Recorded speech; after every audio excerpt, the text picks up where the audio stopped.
How you all doing, guys? Brandon here. Welcome back to Retro Dodo, and we have yet another handheld back in the studio, and they're just coming out like every week now. Every couple of weeks there's a new handheld. We recommend one and another one comes out, but there's one that I've been somewhat impressed with.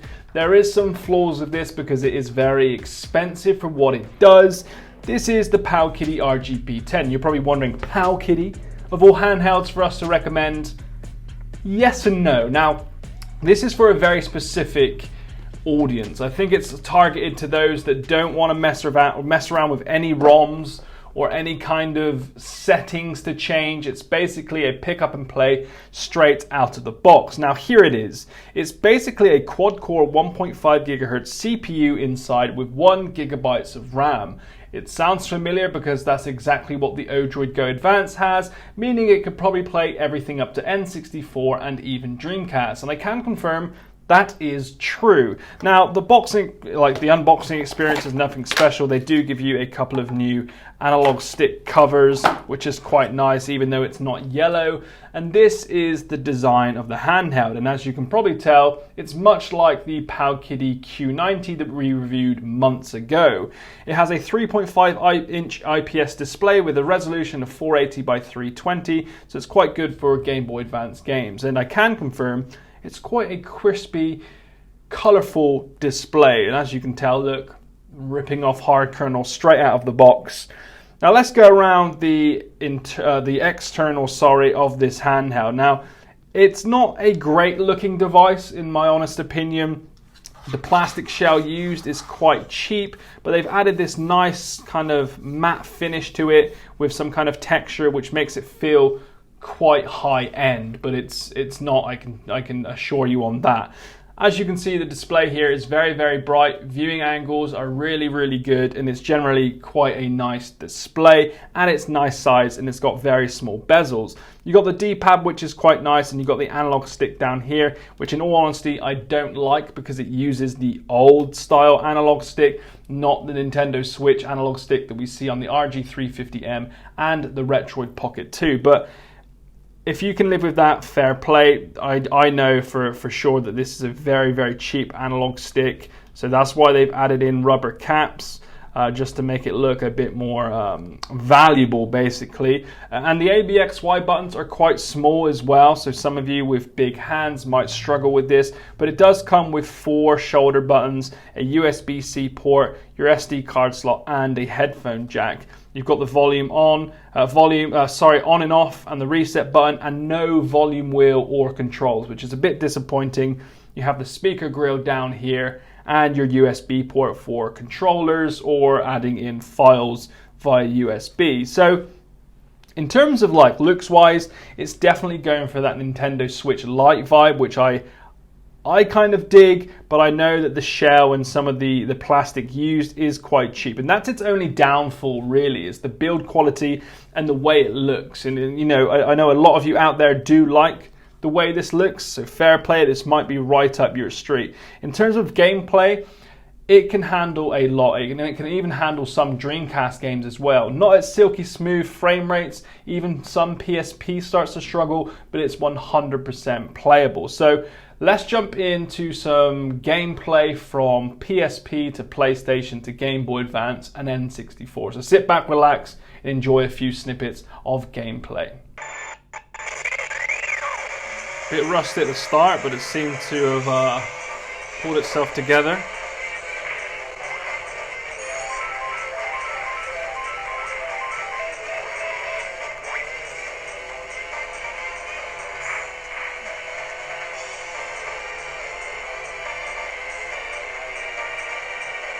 It's actually running it quite smoothly, I'll be honest. Very smoothly, in fact.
got me in the corner.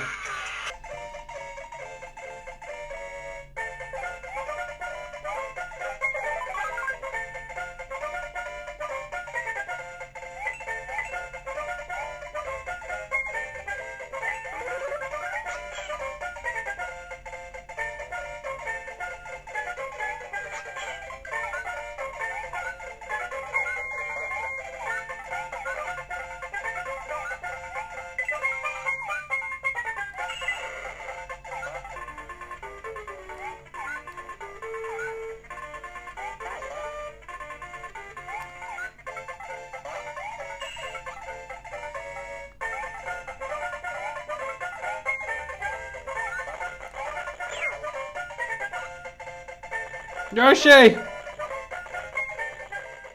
So as you can see from a majority of the gameplay, it ran pretty damn well, and that's because it's got a high-end chip inside that has 1 GB of RAM and a quad-core processor, so it can handle a lot that you chuck at it. It can't do GameCube or really Nintendo DS very well, or in fact at all, so don't pick up one of these if that interests you. But what I do like about this is that it comes with thousands upon thousands of preloaded games straight out of the box. So for those of you out there that don't know how to install ROMs or don't want to do any kind of illegal activity or get in trouble, this is a way to bypass that because these guys are shipping them straight out of their factories with thousands of preloaded games, from Pokemon to Legend of Zelda to Super Mario, you name it, it's all on here. And in all honesty, for $80, it could be cheaper. The price tag and the build quality just doesn't go hand in hand. If this was a $60 handheld,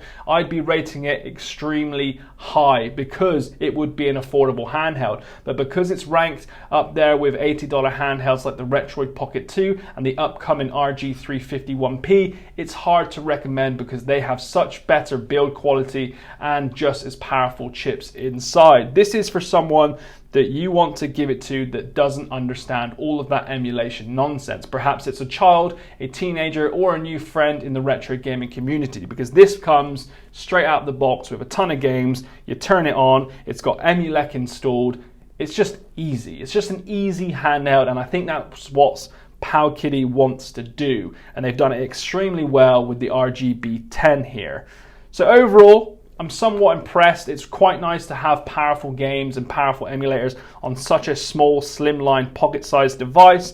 The display is good, the build quality is okay. I just wish they bring the price tag down to about $60, and that would be bang on. So there you have it, guys, a quick review of the Powkiddy RGB10. If you have any comments, please do leave them below. I'm constantly in the comment section answering questions, so make sure to do that if you have any. As per usual, thanks for watching. See you in the next one. Peace.